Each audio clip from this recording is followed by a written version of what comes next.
talk down to 35 minutes, so I should be inside eating very shortly. Thank you all for coming. Ladies and gentlemen, veterans, friends of veterans, and family of veterans. Society likes to use the word hero. These are sports heroes, action heroes, and political heroes. But is there any group more deserving of the title than the more than 1 million men and women who have given their lives for the defense of this nation? Including among them was a gridiron hero named Jack Loomis. Jack was an All-American football star, as well as a terrific center fielder for Baylor University. He attended a New York Giants training camp and signed with the football team as a free agent. He was playing in his 8th professional game when the scoreboard flashed that there had been an attack at Pearl Harbor. Jack knew what to do. After the team's championship game against the Chicago Bears, he enlisted in the Marine Corps Reserve. It was as a Marine that Jack would go from sports hero to genuine American hero. He has since been inducted to the New York Giants Ring of Honor, but that is just a small part of his story. On February the 19th, 1945, Jack Loomis was among the first to land at Iwo Jima.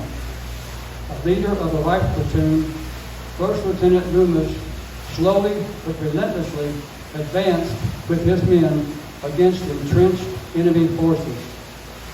He disregarded wounds inflicted upon him by a grenade, shrapnel, and other small arms fire. He neutralized enemy soldiers stationed in 3 pillboxes before eventually stepping on a landmine.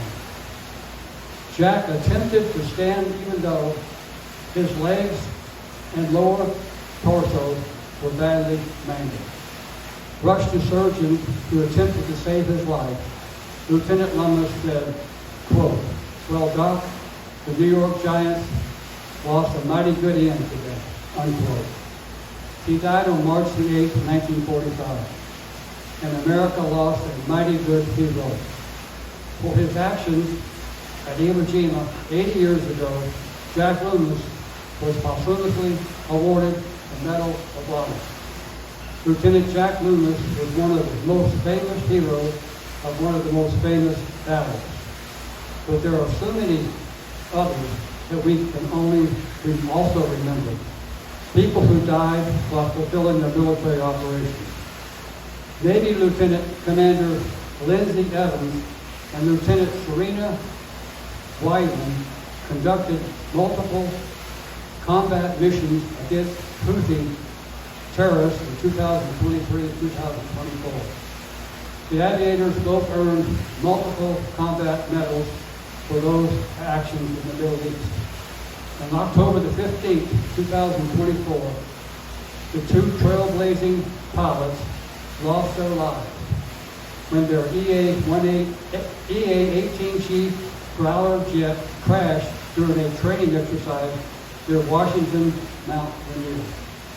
Even within the safety of the United States, the military is an inherently dangerous profession, comprised of professionals willing to sacrifice for us.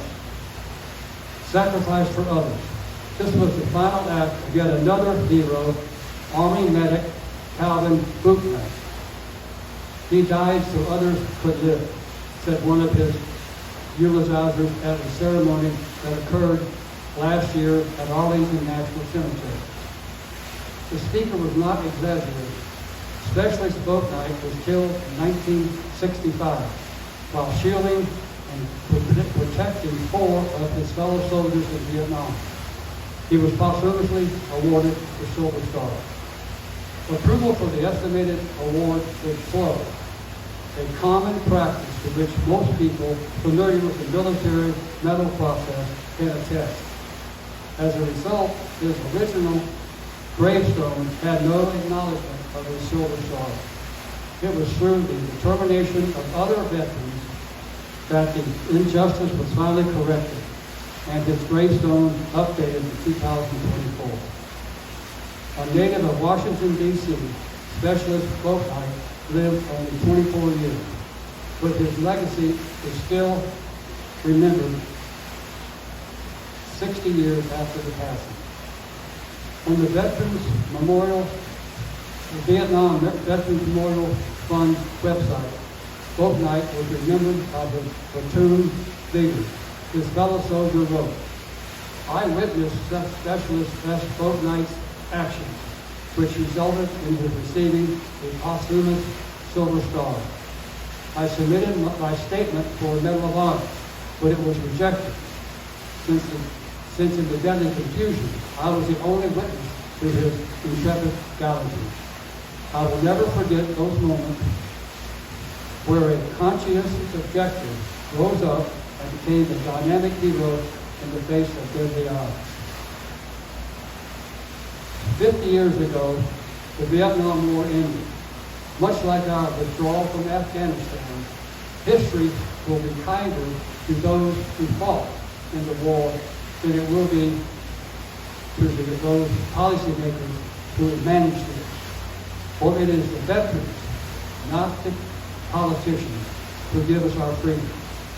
True heroes are not the quarterback who successfully execute Hail Mary passes or the baseball player who win walk-off home runs. It isn't the Hollywood actor who looks good dodging imaginary bullets and fake explosions. It is the military veteran, the police officer, the fireman, firefighter, and others who risk and far too often lose their lives, protecting and defending all of us. The heroes that we honor today are not exclusive to any gender, race, or religion. They come from all economic classes and backgrounds. They hail from all 50 states, and some have migrated from other countries. They are a diverse group wedded in the belief that America is a nation worth dying for. The heroes that I mentioned have earned prestigious awards and military decorations. But just like soldiers known only to God, countless veterans have not been recognized for their bravery due to a lack of surviving witnesses who could document their final acts. They are no less heroic. We are gathered so that we can remember their sacrifices and celebrate the fact that throughout our history, this great country produces men and women of honor. We must not forget them. We should also remember the proclamation signed by a distinguished veteran in 1955. Quote, "I, Dwight D. Eisenhower, President of the United States of America, do hereby proclaim Memorial Day, Monday, the 30th of May, 1955, as a day of nationwide prayer for permanent peace," unquote. It is a prayer that every American and every decent human should share, not just on Memorial Day, but this and the rest of the year as well. Thank you for being here. God bless you. God bless America. And may God please watch over our Gold Star families. Thank you.